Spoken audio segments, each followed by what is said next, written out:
जय श्री कृष्ण। आगे का वर्णन अध्याय 2 श्लोक 16। अनुवाद। तत्वदर्शियों ने यह निष्कर्ष निकाला है कि असत भौतिक शरीर का तो कोई चिर स्थायित्व नहीं है, किंतु सत यानी कि आत्मा अपरिवर्तित रहता है।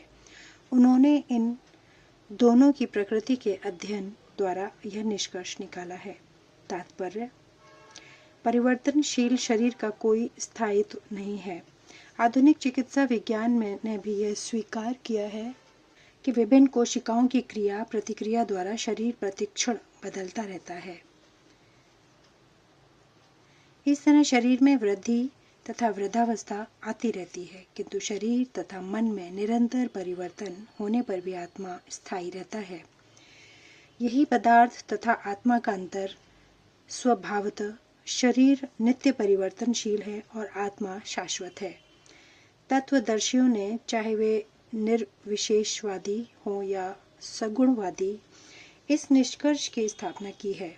विष्णु पुराण में कहा गया है कि विष्णु तथा उनके धाम स्वयं प्रकाश से प्रकाशित सत तथा असत शब्द आत्मा तथा भौतिक पदार्थ के ही घोतक हैं। सभी तत्वदर्शियों की यह स्थापना है। यहीं से भगवान द्वारा अज्ञान से मोहग्रस्त जीवों को उपदेश देने का शुभारंभ होता है। अज्ञान को हटाने के लिए आराधक और आराध्य के बीच पुनः शाश्वत संबंध स्थापित करना होता है और फिर अंश रूप जीवों तथा श्री भगवान के अंतर को समझना होता है। कोई भी व्यक्ति आत्मा के अध्ययन द्वारा परमेश्वर के स्वभाव को समझ सकता है। आत्मा तथा परमात्मा का अंतर अंश तथा पूर्ण के अंतर के रूप में है। वेदांत सूत्र तथा श्रीमद् भागवत में परमेश्वर को समस्त उद्योगों प्रकाश का मूल माना गया है। ऐसे प्रकाश का अनुभव परा तथा अपरा प्रकृति क्रमों द्वारा किया जाता है। जीव का संबंध परा प्रकृति से है, जैसा कि 7वें अध्याय में से स्पष्ट होगा। यद्यपि शक्ति तथा शक्तिमान में कोई अंतर नहीं है, किंतु शक्तिमान को परम माना जाता है और शक्ति या प्रकृति को गौण। अतः सारे जीव उसी तरह परमेश्वर के सदैव अधीन रहते हैं, जिस तरह सेवक स्वामी के या शिष्य गुरु के अधीन रहता है। अज्ञान अवस्था में ऐसे स्पष्ट ज्ञान को समझ पाना असंभव है।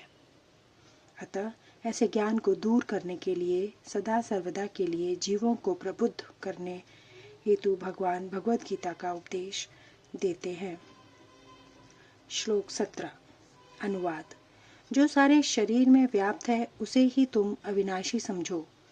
उस अव्यय आत्मा को नष्ट करने में कोई भी असमर्थ नहीं है। तात्पर्य: इस श्लोक में संपूर्ण शरीर में व्याप्त आत्मा की प्रकृति का अधिक स्पष्ट वर्णन हुआ है। सभी लोग समझते हैं कि जो सारे शरीर में व्याप्त है वह चेतना है। प्रत्येक व्यक्ति को शरीर में किसी अंश या पूरे भाग में सुख दुख का अनुभव होता है, किंतु चेतना की यह व्याप्ति किसी के शरीर तक की सीमित नहीं रहती। एक शरीर के सुख तथा दुख का बोध दूसरे शरीर को नहीं हो पाता। फलतः प्रत्येक शरीर में व्यष्टि आत्मा है और इस आत्मा की उपस्थिति का लक्षण व्यष्टि चेतना द्वारा परिलक्षित होता है। इस आत्मा को बाल के अग्रभाग के 10,000वें भाग के तुल्य बताया जाता है। श्वेताश्वर उपनिषद में इसकी पुष्टि हुई है।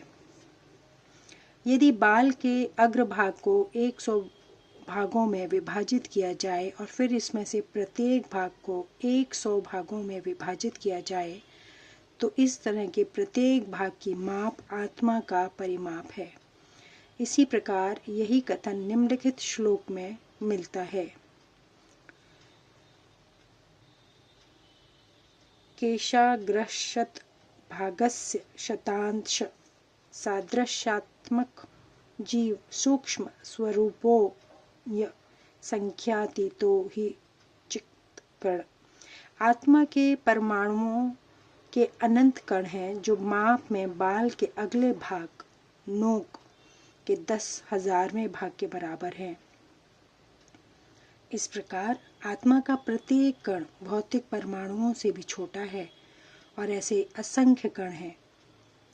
यह अत्यंत लघु आत्म स्फुलिंग भौतिक शरीर का मूल आधार है और इस आत्म स्फुलिंग का प्रभाव सारे शरीर में उसी तरह व्याप्त है जिस प्रकार किसी औषधि का प्रभाव व्याप्त रहता है। आत्मा की यह धारा, विद्युत धारा, सारे शरीर में चेतना के रूप में अनुभव की जाती है और यही आत्मा के अस्तित्व का प्रमाण है। सामान्य से सामान्य व्यक्ति भी समझ सकता है कि यह भौतिक शरीर चेतना रहित होने पर मृतक हो जाता है और शरीर में इस चेतना को किसी भी भौतिक उपचार से वापस नहीं लाया जा सकता। अतः यह चेतना भौतिक संयोग के फलस्वरूप नहीं है, अपितु आत्मा के कारण है। मुंडक उपनिषद में सूक्ष्म परमाणिक आत्मा की ओर अधिक विवेचना हुई है। आत्मा आकार में अणु तुल्य है, जिसे पूर्ण बुद्धि के द्वारा जाना जा सकता है। यह अणु आत्मा 5 प्रकार के प्राणों में तैर रहा है: प्राण, अपान, व्यान, समान तथा उदान। यह हृदय के भीतर स्थित है और देहधारी जीव के पूरे शरीर में अपने प्रभाव का विस्तार करता है। जब आत्मा को 5 वायुओं के कल्मश से शुद्ध कर लिया जाता है तो इसका आध्यात्मिक प्रभाव प्रकट होता है। हठ योग का प्रयोजन विविध आसनों द्वारा उन 5 प्रकार के प्राणों को नियंत्रित करना है जो आत्मा को घेरे हुए हैं। यह योग किसी भौतिक लाभ के लिए नहीं, अपितु भौतिक आकाश के बंधन से अणु आत्मा की मुक्ति के लिए किया जाता है।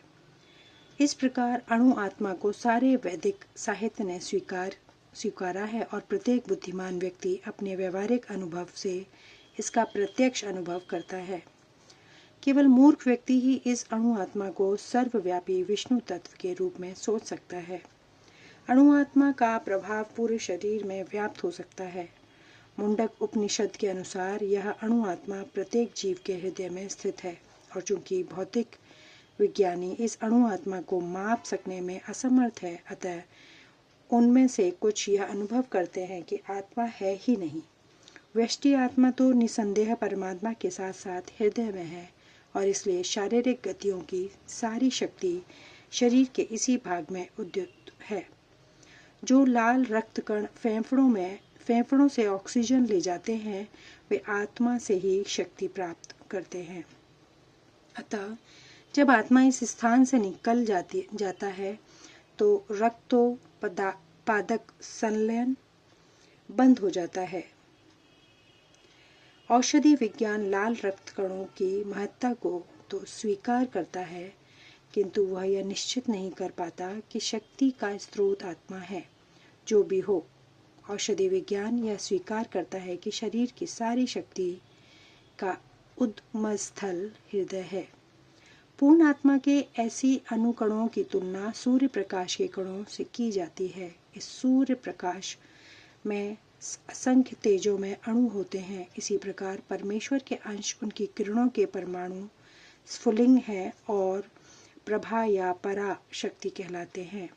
अतः चाहे कोई वैदिक ज्ञान का अनुगामी हो या आधुनिक विज्ञान का, वह शरीर में आत्मा की अस्तित्व को नकार नहीं सकता। भगवान ने स्वयं भगवद गीता में आत्मा के इस विज्ञान का विशद वर्णन किया है।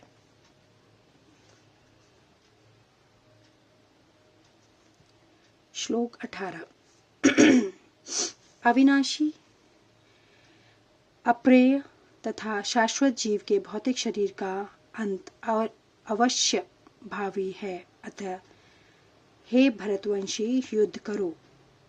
तात्पर्य: भौतिक शरीर स्वभाव से नाशवान है। यह तत्क्षण नष्ट हो जा सकता है और 100 वर्ष बाद भी। यह केवल समय की बात है, इसे अनंत काल तक बनाए रखने की कोई संभावना नहीं है।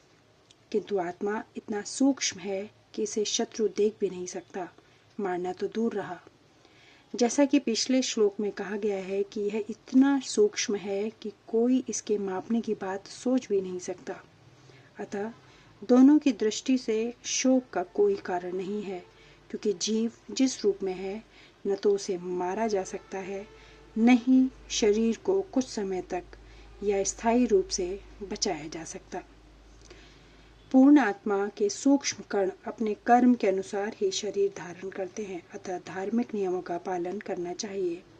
वेदांत सूत्र में जीव को प्रकाश बताया गया है, क्योंकि वह परम प्रकाश का अंश है। जिस प्रकार सूर्य का प्रकाश सारे ब्रह्मांड का पोषण करता है, उसी प्रकार आत्मा के प्रकाश से इस भौतिक देह का पोषण होता है। जैसे ही आत्मा इस भौतिक शरीर से बाहर निकल जाता है, शरीर सड़ने लगता है। अतः आत्मा ही शरीर का पोषक है। शरीर अपने आप में महत्वहीन है। इसलिए अर्जुन को उपदेश दिया गया है कि वह युद्ध करे और भौतिक शारीरिक कारणों से धर्म की बलि न होने दे।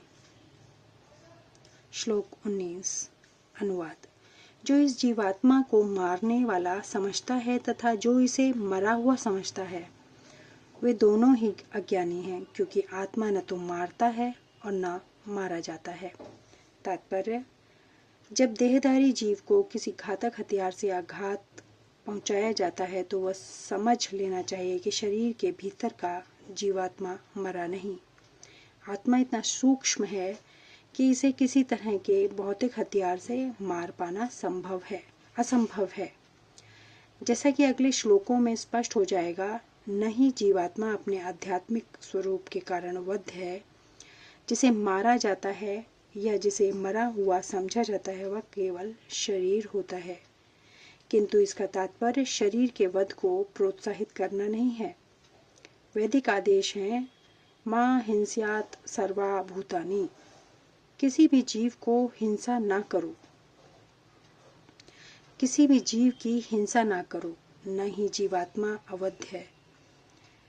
का अर्थ है कि पशु हिंसा को प्रोत्साहन दिया जाए।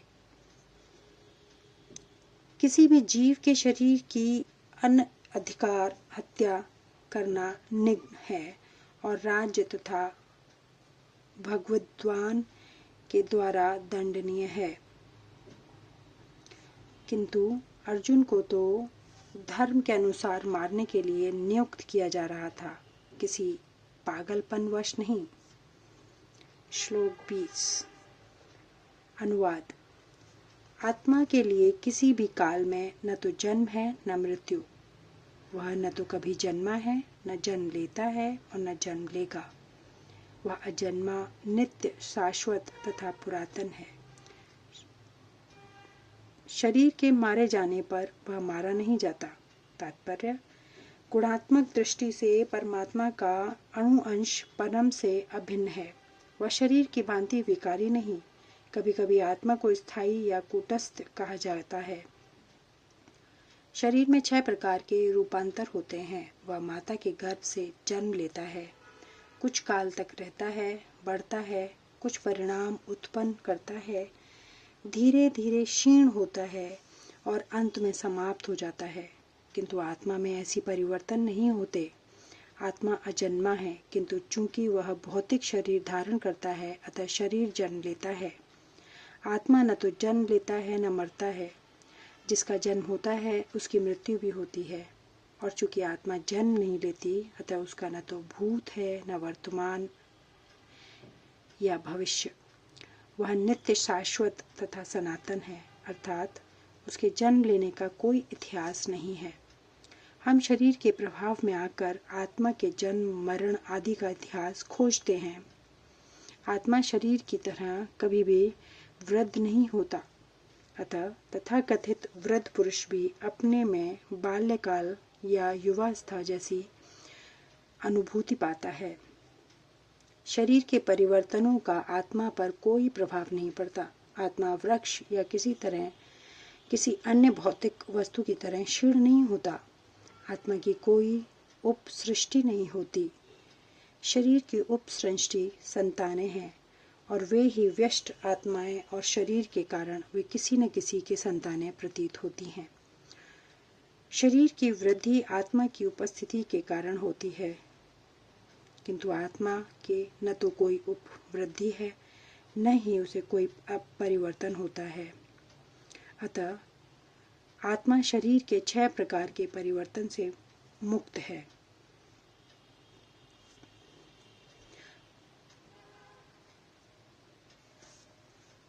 इस श्लोक का अर्थ तथा तात्पर्य भगवत गीता के श्लोक जैसा ही है, किंतु इस श्लोक में एक विशिष्ट शब्द विपश्चित का प्रयोग किया गया है। विपश्चित का प्रयोग किया गया है, जिसका अर्थ है विद्वान या ज्ञानमय। आत्मा ज्ञान से या चेतना से सदैव पूर्ण रहता है। अतः चेतना की आत्मा का लक्षण है। यदि कोई हृदयस्थ आत्मा को नहीं खोज पाता, तब भी वह आत्मा की उपस्थिति को चेतना की उपस्थिति से जान सकता है। कभी कभी हम बादलों या अन्य कारणों से आकाश में सूर्य को नहीं देख पाते, किंतु सूर्य का प्रकाश सदैव विद्यमान रहता है। अतः हमें विश्वास हो जाता है कि यह दिन का समय है। प्रातःकाल ज्यों ही आकाश में थोड़ा सा सूर्य प्रकाश दिखता है, तो हम समझ जाते हैं कि सूर्य आकाश में है। इसी प्रकार चूंकि शरीर में चाहे पशु के हो या पुरुष के कुछ न कुछ चेतना रहती है, अतः हम आत्मा की उपस्थिति को जान लेते हैं। किंतु जीव की यह चेतना परमेश्वर की चेतना से भिन्न है, क्योंकि परम चेतना तो सर्वज्ञ है।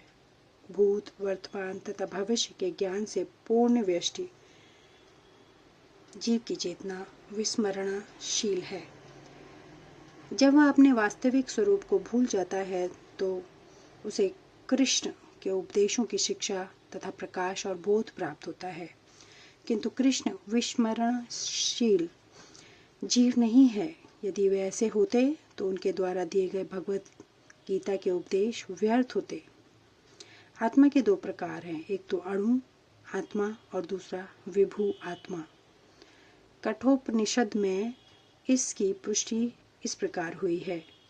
परमात्मा तथा अणु आत्मा दोनों शरीर रूपी उसी वृक्ष के जीव के हृदय में विद्यमान है, और इनमें से जो समस्त इच्छाओं तथा शोकों से मुक्त हो चुका है, वही भगवत कृपा से आत्मा की महिमा को समझ सकता है। कृष्ण परमात्मा के भी उद्यम हैं, जैसा कि अगले अध्यायों में बताया जाएगा, और अर्जुन अणु आत्मा के समान है, जो अपने वास्तविक स्वरूप को भूल गया है। अतः उसे कृष्ण द्वारा या उनके प्रामाणिक प्रतिनिधि द्वारा, गुरु द्वारा प्रबुद्ध किए जाने की आवश्यकता है। श्लोक 21 से आगे का वर्णन अगले वीडियो में। धन्यवाद। जय श्री कृष्ण।